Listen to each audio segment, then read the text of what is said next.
from Revolution Radio and freedomslips.com, its staff, or affiliates.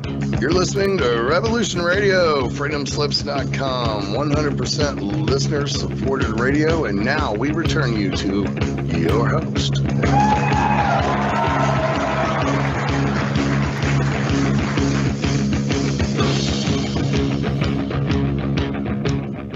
You're back with David Mackey, shiny side out on freedomslips.com on the #1 listener-supported talk radio on the net. So push the donate button or subscribe to the archives for only about $5 a month. Now, that is done by, what's it called again? That thing? Donating. Do it. Get yourself some great merchandise from the station's website. You can buy a CD of your favourite shows. You can even get an EMP-proof thumb drive with survival documents on it. So Hawk was, and it's also EMP-proof. You can purchase seed packs, heirloom seeds that you can keep in the freezer for until the S hits the F, and but make sure you follow your the instructions carefully and also understand your country's quarantine laws. Thanks for listening to Revolution Radio, and this is halfway through this Shiny Side Out with David Mackey. We're halfway through show number 487. 784. Now, prior to the break, because this is kind of like a continuation of this in today's open discussion, where we have no specific topic, but as Mackey and I can do, is talk for hours on anything.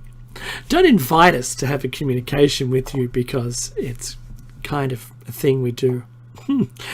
Mackey, I wanted to say, I'll just open it up and I'll pass it back to you. I wanted to say, I was watching the news and there's a lot of controversy with a political character we have in New South Wales, and his name is John B. That's all I'm going to say, John B. Friendly Geordies is getting sued by him, and there's a lot of that's where the controversy is, to be honest. Anyway, I watched him now. He's kind of come back into the media again, and he's done this in such a way as to attempt to be friendly and get his face out there, because it's an upcoming election. Don't you worry about that. And he wants to kind of show himself to be really nice. Now, I saw him on Sky News, and he ended up just being awful. He was awful to the host, and he seemed to, I don't know, let's just call it, he's a narcissist, right? I'm not qualified enough to make a decision on someone, certainly like that, or a determination, but I would say that he kind of has those traits. Nothing's his fault, everything's everyone else's fault. And what was funny is when I watched him talking about the virus today, he was blinking more than 1 time per second. That's a lot of blinking. Yeah. Wow, because, blinking can be a sign of lying. Yes. Unless you've got a tick. And I don't know where to go with this. But what the only reason I'm bringing this up isn't because of the controversy. I really don't care what happens in his life, right? Or how bad he is, because politicians are politicians, and they're rated least favourable or recommendable or honest, truthful, I think, empathic. And they have no skill except for just becoming re-elected again. That's their only skill. Skill. It's clearly a skill.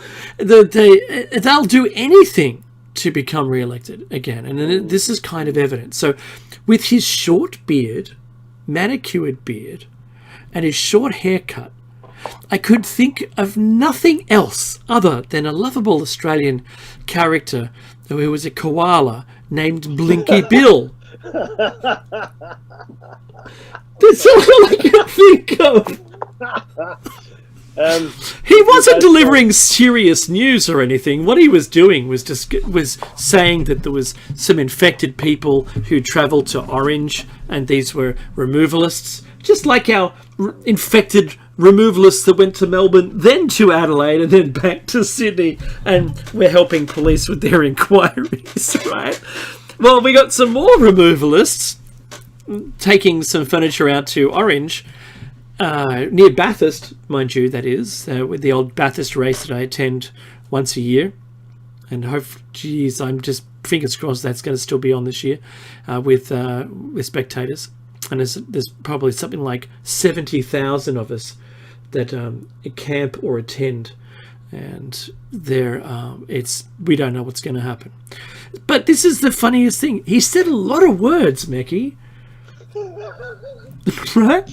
He blinked more than the amount of words that he said, but he didn't sound empathetic at all. Not at all. In fact, I would have to say that it was the least convincing talking I've ever seen on television. Mm-hmm. Ever. I hear you. Yeah. So he's obviously got his people telling him to got to get out there and fix your image because your image is really bad. And all he's done to me is remind me of a koala, the cartoon koala. I didn't even know what's going on. It's missing the human touch. It's like he blinked laterally, you know. Yeah, this is really interesting that you say that, because I see this more and more now, because there's a massive divide between the politicians and the people they're meant to represent. The rift is growing day by day, where they don't even fully understand anymore. And this is really interesting. Career politicians, everybody, are not like you or I. They are functionaries. I met a few young ones because I did a lot of work in Canberra, and then I was just interested, and we just got talking, and they're like people in their late teens, and what they do is they become staffers. They're called staffers, so they work for whatever party, Liberal Party, Labour Party, the Greens, doesn't really matter, but they become like little helpers, let's call them, right? They're paid, not really well, but their hope is that they rise in the political machine to prominence, become a leader, or part of the leading cabal, whatever it might be, after 10, 20, 30 years of service, and you rise through ranks. And that's how most political parties work. People, because they ask yourself, well, what's a political party? It's made up of people, right? Mm-hmm. Now, these people have a structure around a framework, how they, mete out power, how they divide, their power, how they get elected, etc., etc. And every party only has one goal, and that's to be elected. That's the goal of the party. That's it. Now, these parties might have been formed originally when they first were conceived of to improve the lot of the Americans, the Australians, the Germans, the Japanese, whoever they represent, right? And that is no longer the case. Now these parties only exist to be in power, to be elected into power, and then do whatever they can to perpetuate that. Now, either for themselves or for the people that support them. So the people that support them become very, very important. And they're sponsors. Completely. It's phenomenal, right? All these ideas or ideals that might have led to the founding of these parties are completely out the door. In fact, it's hard to tell the difference sometimes between these parties because all they are interested in is to be in power. And then once they're in power, in Australia specifically, not just in Australia, but certainly in Australia most recently, once they're in power, it's about who gets the head job. And we had, 5 or 6 different prime ministers in a very short period of time. It's only 3 prime ministers till Christmas. I know, right? One of the funniest memes I've ever seen. I know. And the funny thing is this, that so once they're in power, then within their party, right, within that social club, you're going to call it, they fight for power. I want to be in charge. No, they all work together as long as it's against the other party. They all work together, right? Common enemy. But once they are in power, they work against each other. And no, I should be in power. No, you no confidence. I don't know what you don't know what you're doing. But you're too extreme. Yeah. Right? Because remember, within a certain party, which is either left, middle, or right, there's people within there, they're called factions, within the same party who have a deeper belief than the rest, or at least separate themselves, claiming that the other people are too weak. You're too weak to even vote. No, and that also tears them apart. It's phenomenal, right? And I love watching this. It's completely meaningless. As far as making the country better, that's out the door. That's no longer in anyone's interest. It just doesn't happen anymore. That's in most nations on the planet where democracy rules, if you will. It just doesn't have the way. The only places where I've seen a completely different kind of picture were Switzerland, Singapore, and believe it or not, North Korea. Now, North Korea is not a country I would want to live in, don't get me wrong, but they have what you would call steady leadership. There's a plan. China is similar as well, where they have plans and they can actually do things, right?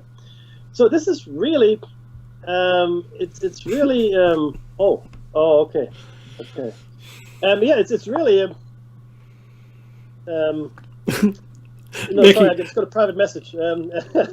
So nobody said, we are merely exchanging long-term protein strings, long protein strings. If you can think of a simpler way, I'd like to hear it. We are. I love that quote. As far as these power structures only exist to perpetuate themselves in a similar way that the financial structures only exist to perpetuate themselves and to keep us controlled in the dark. So they're like I said before, there are several pillars of control.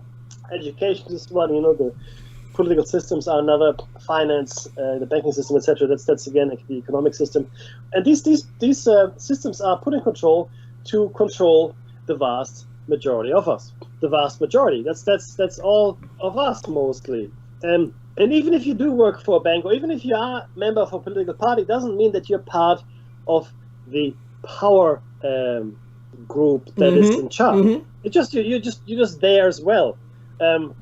Yeah, that's a good way of putting it.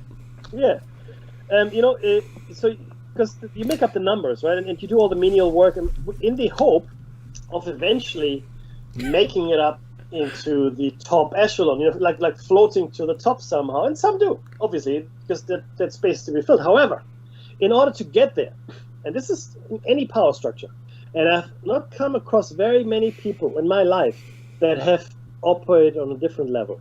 If you are moving up in the world in power, any power structure, be it corporate or private or government or in a bank or in political life, you have to be a very ruthless kind of individual. And you have to be willing to step over bodies to get where you need to go. Now, not everybody, but the vast majority do, right? The vast majority do that. Sometimes you come across a person that isn't like that at all. And you're pleasantly surprised and you go, oh my God. And you know also that they're never going to make it to the top. It's not going to happen. And if they do make it to the top by whatever fluke of chance or luck, they won't be there very long.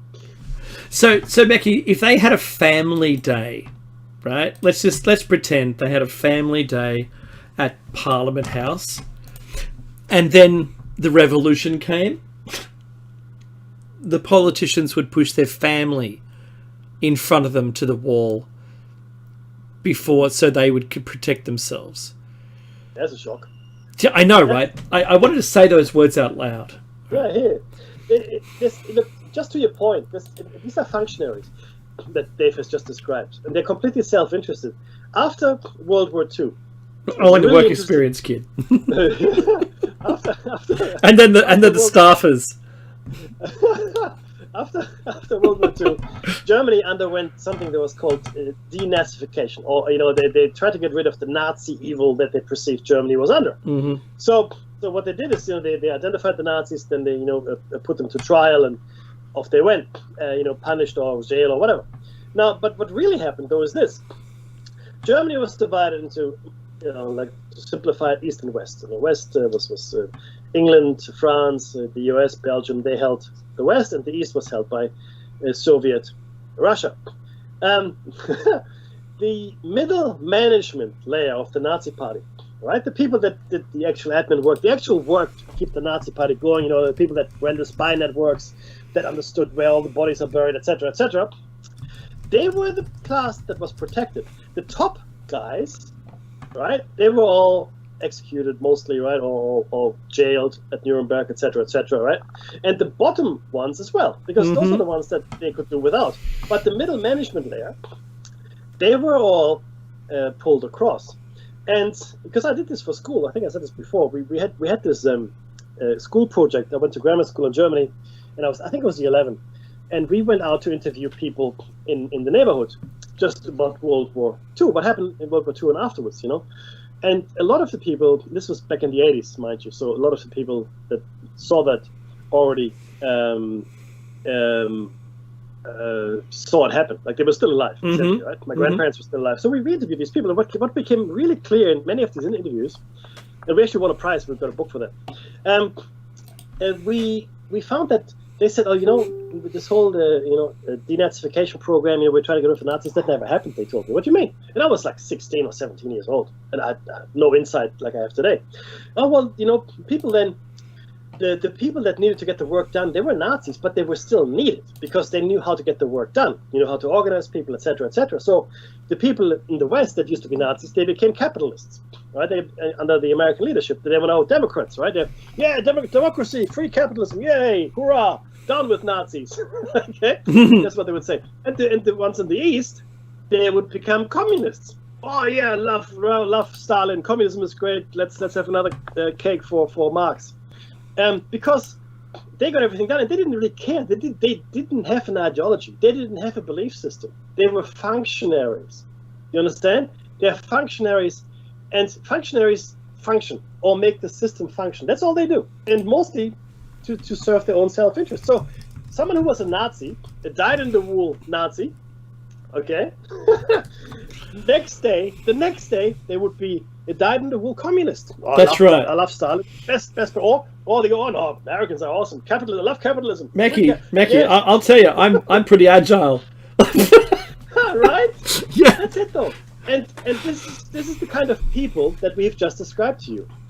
These are they're no different at all in their I guess moral or ethical makeup. They're just functionaries, and once they're at the top, then they want to stay there. I want to stay there as long as possible, right? But I also know I'm not going to be here long enough to be blamed for everything either, because there's a time limit to how long I'm around for a person in a democratic system, right? Election, etc. Unless you're Putin, in that case, you're there forever until the end of time. That's true. Well, you just make rules, Mackie. Once you're there, you can make whatever rule you want, and that's kind of a segue to what I've got about democracy coming up. It's just I do absolutely want to talk about quarantine. Yes. I just please. I think it'll fall over from the back of this easily, right? Because it's all about control. Yes. Hey, how was that for a segue? I created a segue. Look at you. Huh? Hey. Segue master. The normally sedate Narara a crowd goes wild. All right, so look, I've got to say this. I've actually spelt Stardust Man's incorrectly. Then I said thanks STD Man. That didn't kind of work for me. So sorry, Stardust Man, who said that he loves Narara and Mackie. That's Dave and Mackie. That's Mackie and I. And he says he loves our show, and he has loved it for nearly or for about a decade, and that's awesome. Thank you very much. Thank you so much, Stardust Man. Well, you're the reason we do this. You and the people like you listening to this. You and the other person. That's right. Thanks, Mum. I can't say that's not true. She doesn't listen to it. She's dead. I know it sounds awful. I made it sound crass intentionally. So, look, I have to say, look, at Mackie, as I've said this before, Australia is an island. It's like, duh. But because we're an island, and because we've been able to be isolated as a continent for such a long time, that what we learnt really quickly is that we need to impose quarantine restrictions for things coming into the country. We don't want your kind here, right? As far as horses with the possibility of having some kind of equine disease, which can then be passed on to other horses in Australia. And specifically in this example is around race horses, because we have the Melbourne Cup. It's one of the largest races, or the largest. It's the race that stops the nation, Mackie. But globally, it's just one of the other race venues, and the prize money is pretty good. And since the overseas horses have have done quite well, there's now a huge queue of people to qualify to come and race and earn that prize money. So basically stealing it away from the Australians, let's put it that way. So because of that, we've got some really strict guidelines. Now, depending on which country the horse comes from, it actually determines the length of stay in the quarantine because of the possibility of the kinds of diseases it can carry. And it has to undergo tests when it's here, and then it can only be released after a certain amount of time. That's really interesting. It's rather like the coronavirus. And the people that want to come visit us. So we have a quarantine system. Yes, that's what we'll do. We'll establish a quarantine system for them, Eckie. And the virus, to me, though, in hindsight, doesn't seem so important to our government. It doesn't seem so significant as to require serious quarantine. And I've said this before, in the biosecurity level 4 facilities, which would covers airborne viruses, which we've discovered now that, in fact, if I pull up my spreadsheet, you'll see here that I mentioned back in January of last year that it's contagious before, during, and after symptoms is really important. And around then, in January of 2020, it was also discovered that it can be passed through the air, though because we didn't have any empirical evidence, imperial evidence, and we measured it by inches. Now, empirical evidence that suggested that it was in fact indeed a thing. It was hearsay and only droplets. And remember those CG examples of people on a plane breathing? Remember those? And how many seats around you would become infected? Oh, yeah.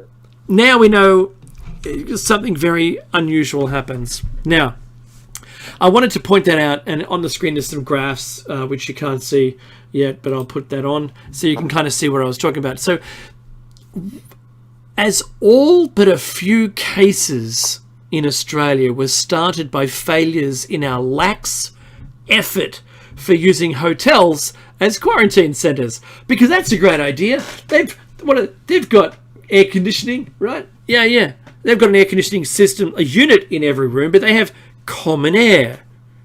Common air, really? That's not going to pose a problem. No, don't worry about that. But that's in fact indeed what's happened, and people have caught the virus.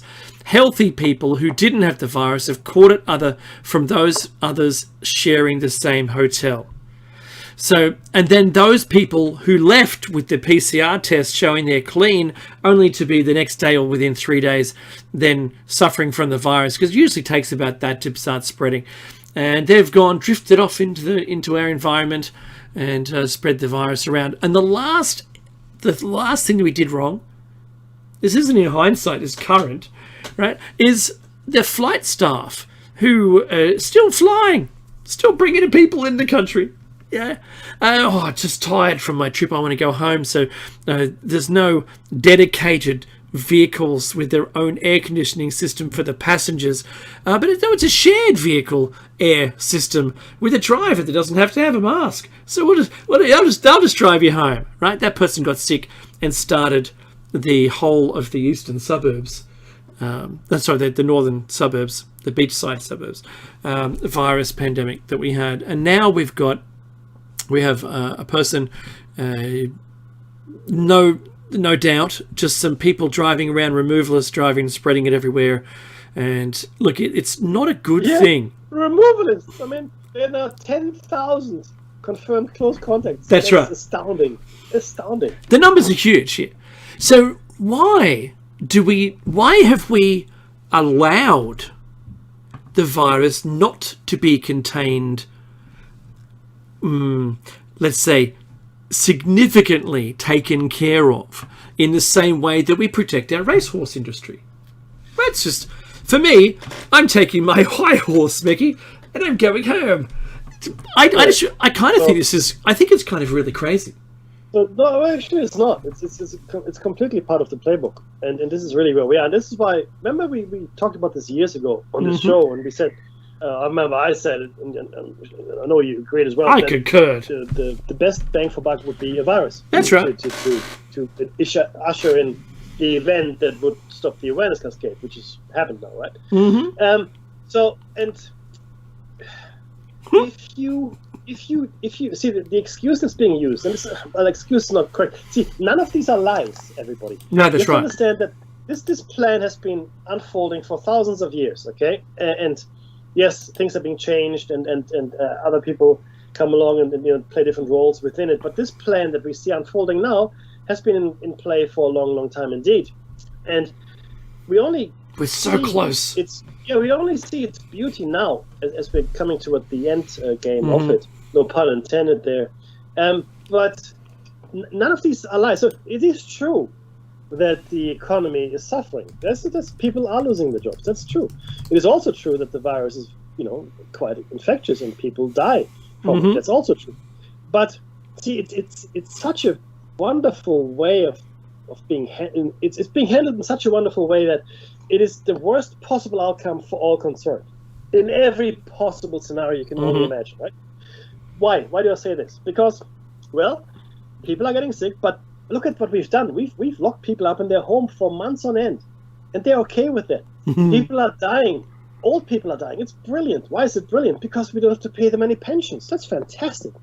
I can put in stop gag plans, and you have to understand that these people, the parasites, value the horses more than they value us. This is a fact. Okay. In fact, any of the aristocrats, any of the nobility, always valued the horses more than they valued their people. Always. Horse breeders, especially with a noble or blue blood band, have always been that way. So I'm not surprised they're putting certain protections for certain pinpoints in place. Why then, as Dave rightfully asked, don't they put the same protection in place for the rest of us? Because they don't want to. They don't want to. This virus needs to spread. In Australia, it's tough to spread it. Because if we had done what I thought we should have done, which is to lock down the country completely, in Australia we can't, and other nations can do it too, Iceland, etc., whatever, then this would have been a lot easier for us. And then what would happen is, so everybody gets a vaccine, maybe in the future, whatever, maybe there's herd immunity, even though I don't think so, but whatever, let's say that happens in the future, then any person that comes to Australia needs to be in a government-supplied quarantine facility for a minimum of 6 weeks. That's right. If you come to Australia, you have to be in quarantine for 6 weeks before we let you out. If Mackie and I were in control, well, yeah. that would definitely have been the first thing. Lock it down, get the facilities made, and because we'll need it in the future anyway, right? Yeah. And so, despite the $1 trillion they loaned to be able to deal with unemployment, then imagine the facility for $1 trillion. But you know what we also need to do? Good grief, Charlie Brown. We need to get rid of global or corporate globalism. That has to die. So this virus was the perfect opportunity to let the global corporate structure die. What do I mean by that? So in order to become relatively independent, as it were, as a nation, like nations used to be independent. Of course there was trade. There was always trade. Don't get me wrong. Of course there was. But Germany could live, all right, on its own 200-300 years ago and sustain itself within itself. It could. Russia. England, any country in the world was able to sustain itself and its population, both from a commercial, economical, food safety perspective as well, and that changed in the 1950s, 60s, and 70s significantly. The British Empire was the first working model of the global economy. There were other attempts before that, but the British Empire was the very first model of a global economy, where trade was paramount and the power was held by the trade companies and the British East India, West India, and so forth, those trade companies. Now, that is a complete failure. It has failed the global economy because it creates poverty, it creates misery, it creates underclasses, it creates unemployment, it creates all things that are bad for each individual nation, right? So Australia no longer has a car manufacturing sector. America is trying to come back, but I mean, it's called the Rust Belt. Detroit and surrounds is called the Rust Belt. That's where the American cars used to be manufactured. Ford and Chrysler, etc., right? Yeah. All these cars, General Motors, not anymore. Right? And same with Germany. German cars were made in Germany. Italian cars were made in Italy. No longer, right? Why? Because it's cheaper to make them somewhere else. Now, that's no good for the country. Like, that's no good for any work, any money that leaves Australia is no good for anyone but the people that put the money outside of Australia. That's right. So it's really astounding that I can't. I don't know. How can I put this best? We had the chance to kill the global corporate economy and become self-sufficient countries once again. Should we still do trade? Of course we should still do trade. Absolutely. Should we put our work offshore? No, we shouldn't. No, we should. No, we should make sure that our population in each nation is fully employed, or as best as we can. Yes. And then if there's work overflow, hey, of course we can, bring people in or send work elsewhere, especially with the new digital economy, etc., etc. But it's in these days, it's the first avenue is to go to the cheapest possible place. That's the first place we're going to go, and then it doesn't matter if you lock down or not, because you're completely autark. You're autonomous. You can do whatever. Do you know what I mean? Oh, I hear what you're saying. But we missed it. We completely missed it. Well, we missed the point because the people with the money don't want to do that. Yeah. We missed the opportunity. We even missed taxing them, because that tends to come up and then to kind of disappear. Imagine. I mean, that's blasphemy. Making the global social media giants to pay any tax anywhere. I mean, really? Come on. No, who'd do that? Yeah. So it astounds me that we all lose our way. The conversation starts and then just peters out like a wet match. Yeah. And nothing happens and no one complains. This, Mickey, we said that people beg for the solution, the problem, the solution. The problems are definitely there, and the people have begged for the solution. This hasn't to do with the pandemic, however. More just generalized government discussion here. And this thing that happens is it just, the 24-hour news cycle makes it disappear. It's never quite, kind of followed up. Imagine if there was a website where all the promises of the government are there, and you vote purely on the policies. Oh, what a dream that would be! And then the party is actually hidden. You don't see the party. You only see the policy list. Yeah. And at the end of the election, it's then announced which party had that, and they're bound to those promises. And if they fail to deliver them, then they're immediately ejected and entirely out of politics. Their party is disbanded because they failed.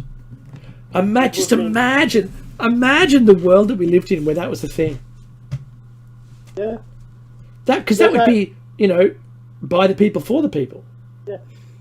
Look, globalism, in my opinion, similar to the fiat currency system, etc., and Federal Reserve lending, that only benefits one class of people. That's it. One class of people. Because the thing is this, you think, oh, no, it really helps the people in the third world country because they get jobs. As soon as those people become too expensive, they move to the next third world country. That's right. To make it cheaper. And that's a fact, because I know, okay? Because that's what I do. All right? I see it every day.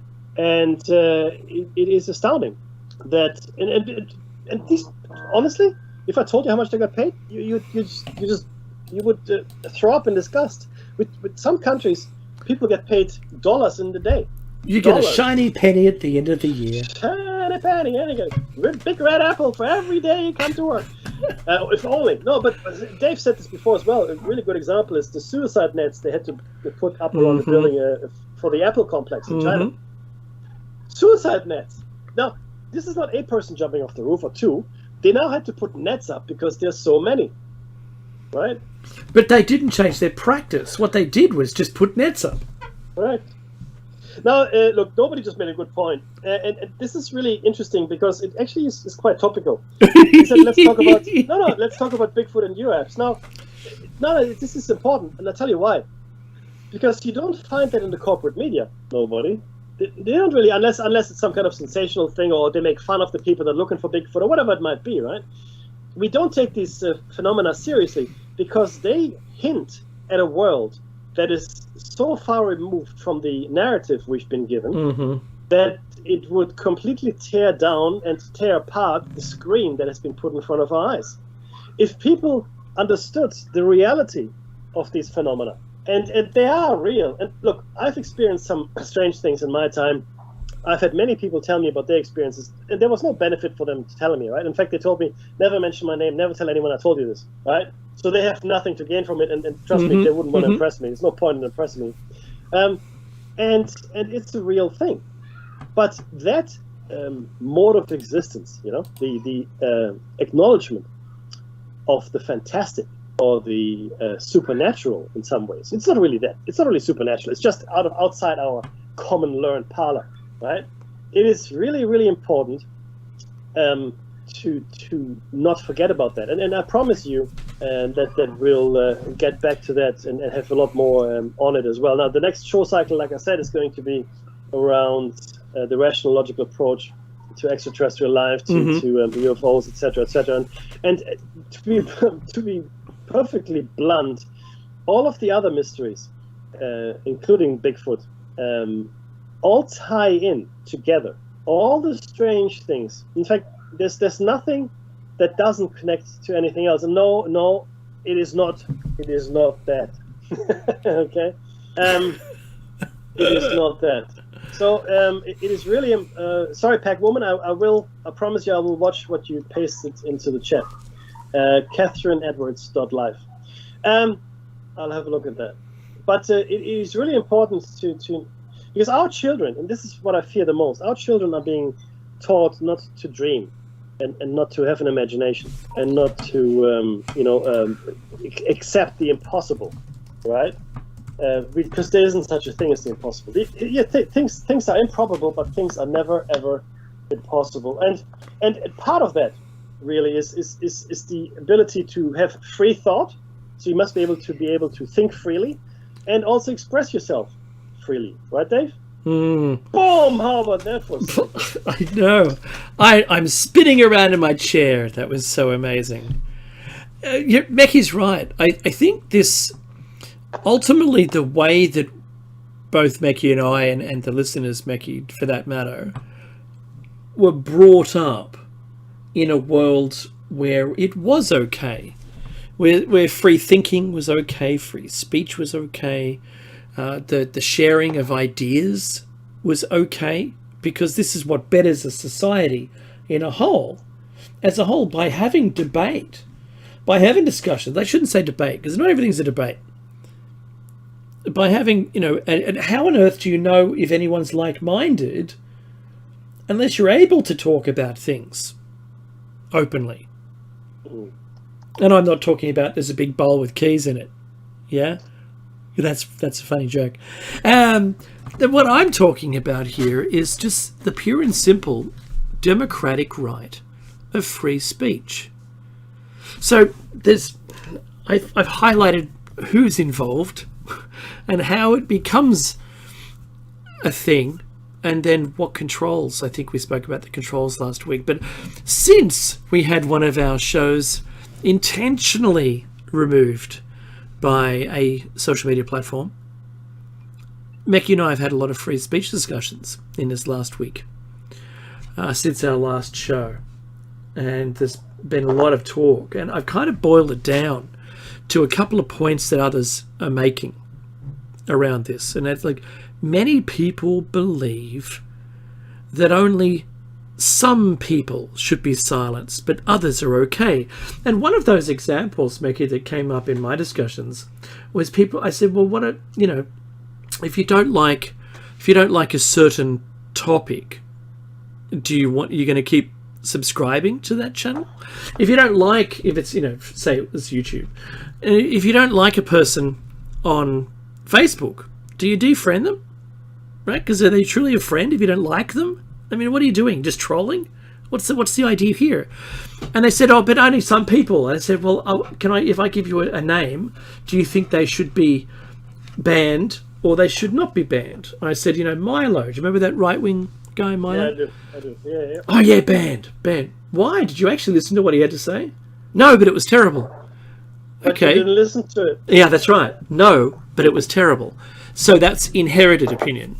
And I said, well, what about, what about flat Earth? Oh, that should keep going. Yeah, but it's not true. So, well, then what's truth? What is truth? So how can you say that? How can you say that? Maybe what you really mean is I don't want to hear about the flat Earth, or from Milo, or David Icke, for that matter, or Alex Jones. Maybe I don't want to hear about those people or hear from them, so don't listen. Just don't listen. You got to understand what the difference is between soapboxing, right, in Central Park or Hyde Park, and walking straight past it, going, "Oh, that person sounds a bit crazy," and just keep walking, other than saying, "No, police," blowing the whistle. Shh. You need to arrest this guy. Why? Because he was just speaking his mind? No, that should be a thing. That free speech and discussions should be completely allowed. The other one is the silencing of political figures, which kind of seems to be diminishing at the moment, since the one that was the most disliked has been already silenced. No, they don't just silence him anymore. They kill him now. Yeah. I mean, you know what? You saw what happened, right? I mean, they just shot him down. It was the president of Haiti gone. That's right, because you can't speak out against stuff. No, he didn't want his country vaccinated. That's right. So maybe I shouldn't say that. No, well, that was the stand that he had before he was assassinated.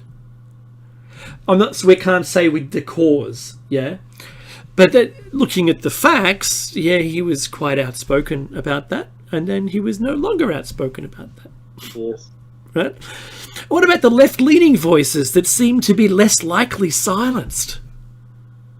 How crazy are some people, Becky? I don't have to watch them, but I like to watch everything and then make my own mind up. Yes.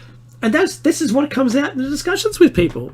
You go, oh, but and I said, well, yeah, your work, home, shops, or now just home, and home in lockdown. Where do you find your inspiration? Where do you find any new information? But I'm not really interested in that, says the people. What about this is the other thing. Social media is silencing more right-leaning voices than left-leaning voices. What does that say? So is that trying to shift everyone towards the left? Well, it kind of seems like that way. But when I look towards the left, I go, wow, there's some crazy people down that end. But if we stand in the middle and look to the right, you go, there's some crazy people down the right. So if a balance was to be had, then all those voices should be allowed and the true centre is established. It's like a comedian. A comedian will dance over the moralistic lines of society with jokes and measure the crowd. And go, oh, too far, huh?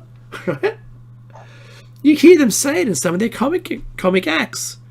And they go, oh, that was a bit much. Oh, you like the dirt, right? But you don't like that.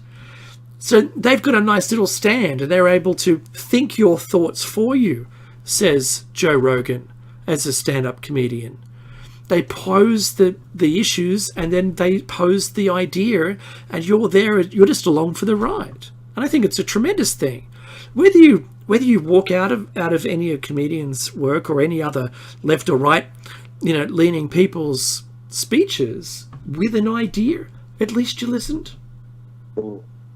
I think that's very important.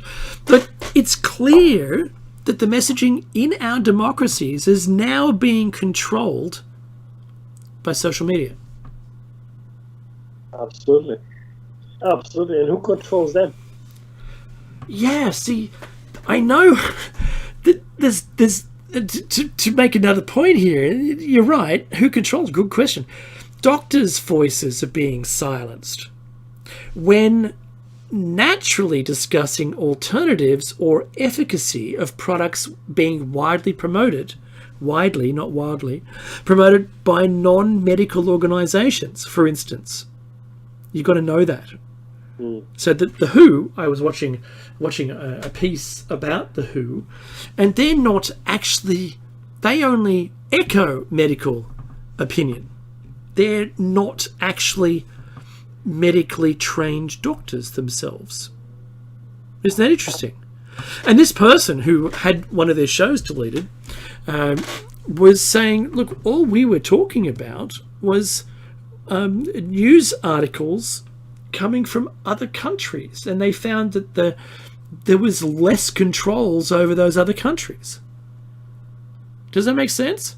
Yep. And when you're in our democracy, someone has allowed social media companies to be the filter for our democracies. And you've got to also say that our democracy's basic rights have changed significantly, as Mek and I have talked about, but specifically not only since 9/11 and even prior, but 9/11 was, or 9/12 or 10/12 was an accelerator. But now in the last, say, 2 to 3 years, we've actually seen a huge reduction in our rights and the tightening of enforcement and controls, and maybe even that box that Meki and I talk about, where it's okay to talk within the box. You're not allowed to talk about anything that's outside of the box. Yeah? And look, I've said it before, Meki said it before, but I'm going to say it again. The path to fascism from a perfectly working democracy is only a couple of rules. But it needs police willing to enforce those rules, which makes it true fascism. So I was listening to someone describing a particular country, saying that the police in that country act in a certain way that is beyond their rule set. Their rules say they're the same thing as, Miranda rights, blah, blah, blah, blah, must follow the rules, to this. This is the crime, this is what you can do, this is how you obtain the criminal. There's guidelines about how you can do that, so that you end up getting that person in court for their day in court, and they must be seen by a group of their peers and judged, right? But when you've got the armed forces in some way, shape or form are the ones who are scooping these people up, but rather than scooping them up, you just execute them on the spot. I'm not saying it's happening in Australia anyway, but I'm saying that is an extreme example of what I'm talking about, where there are rules. Who needs rules, schmools? I'm just gonna take them out because they're clearly guilty. So there's current harsh penalties for subversion or counter discussion to the allowed script, and this is the script that we've all been. We're being provided a very narrow path to walk on these days, according to social media. And they're pushing these discussions by doing that into private streaming services. And this will soon become illegal, I think, as the tipping point is reached, where the greater audience is still deriving this subversive ideas, Meki, from alternate streaming platforms, which aren't social media, that have all these general controls all over them. You've got to think about it just like when Alex Jones was deplatformed, and he just stood up his own website and went there, and he's got, sure, his audience isn't as large, but imagine if it comes that way. I know that nobody in the chat room, and I talk about stuff all the time, and there's now a thing, and I've agreed with nobody, who says that giving Alex Jones a topic to talk about kills the topic now, because he's now the kind of person that will take it to the furthest thing. And if you were kind of like an operative and just feeding him information and setting himself, making him walk the plank on everything and bringing something out, it's kind of like it's kind of like making it a null thing. It's like a moot point. It destroys it. like Pizzagate, for instance, and you talk about there might have been a school at some point where things happen. There was also the Clinton email server. I mean, what happened to that? All these things seem to disappear, but they're made completely ludicrous by feeding people who are maybe just a little bit out there, and are fighters for justice, and they take it to an extreme, and everyone else turns away. Yeah. I think it became a tool, Becky, that was being well used. But that's really an awesome technique if you think about it. If you want to discredit something, just give it to someone who is not credible, and people are being ridiculed. I mean, if you like you said, give it to Alex Jones, give it to David Icke, give it to any of those guys, and it goes into the area of conspiracy theory, and it becomes dismissible. Yeah, because conspiracy theory, that the very term now is dismissible. Mm-hmm. Now, okay, let's examine that for a second, because we get a couple of minutes here. Conspiracy is a word in the English language. Theory is also a word in the English language. The term conspiracy theory has become synonymous with tinfoil hat wearing, insane people like ourselves that sprout nothing but lies and craziness. Now, nothing could be further from the truth, because conspiracies are real. Okay? Now, I'm not really interested in conspiracy theories per se. I'm interested in conspiracy fact. That's what I want to know, yes. Right? Now, there are theories, sure, this could happen here, this could happen there. That's all fine and good, but there's a lot of conspiracy fact out there, it's just simple history. It's truth, right? And you can jump up and down. It happened. At the time, it was denied completely by everyone, right? Because it was a conspiracy theory. Now, we will see in 10, 20, maybe 30 years' time, we will see what happened on 9/11. Truth will out. It'll happen, right? We will see what happened with a whole bunch of other things as well, right? The disclosure has happened. Now, we were conspiracy theorists, crazy ones, when we said, the UFO phenomenon is real. That's what we said. We didn't say, they're aliens or they're extraterrestrials or they're whatever. We said the UFO, which means unidentified flying object, that's all it means, is real. Oh, no. You're conspiracy theorists, you're crazy. And we had all the haters and all the debunkers come to us, not just us, but obviously people. Remember, I was told I was wrong. Yeah, absolutely. On the book I wrote about my own experiences in life, which is actually insane if you think about it. Now we know, and sorry, when we say we, the whole world knows for a fact. It's no longer a conspiracy; it's a fact now that the UFO phenomenon is real. Now we don't know what it is. We still have to figure out what it is, but it's a real phenomenon. It is no longer treated as a crazy fringe conspiracy theory, because it isn't. And so, that is the problem here, Dave, right? Yeah, NASA didn't say in their report that everything in the sky is identifiable by us. Whether or not you're incapable of identifying what we know is there, they didn't say that. What they said was, mostly everything, there's a group called Other, don't know what they are. That's what they said.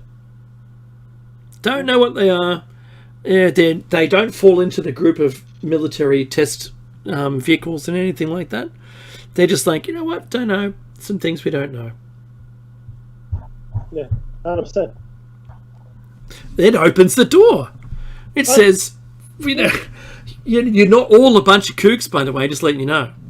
That's what it says. And the thing is this, we said this again, in order for any phenomenon to be a real thing, only one sighting, only one piece of evidence, only one eyewitness to be true or right. Only one. Because as soon as a single thing is true, it's true. Stanton Friedman said that on our show. Yeah, it becomes an absolute. It becomes an absolute. Out of the millions, and literally millions of UFO sightings, if only one were an actual sighting of an unidentified flying object, all of a sudden, unidentified flying objects are a thing. Because it's real. It's true. Out of the hundreds of thousands now, I think, the sightings of Yeti, Bigfoot, etc., if only one was the actual sighting of such a creature, then it's true. It's a thing. You can't put the genie back in the bottle. You can't unscramble an egg. Okay? No, well, actually, quantum physics will tell you can. But the point here is that once it's out there, it's a reality. And hopefully, people will be able to adjust to that. See, I thought a UAP was an unacknowledged access program. And they're now mixing up the terminology to make it go away. This is now the one that if you Google, you get the answer to. You get unidentified aerial phenomena. Yeah, of course. Which is neither here nor there, right? And there's the music. Oh, guys. What a Thank fast you so 2 much for hours. listening all. I know, right? It went quick. Look, this is David Mackey's Shiny Side Out. This was episode 487. Coming up next is Jer Bear with his After Hours show. And don't forget, check out Solara's show too. And you'll find her in the archives. She's awesome! She is. Subscribe and stay aware. We'll see you next week.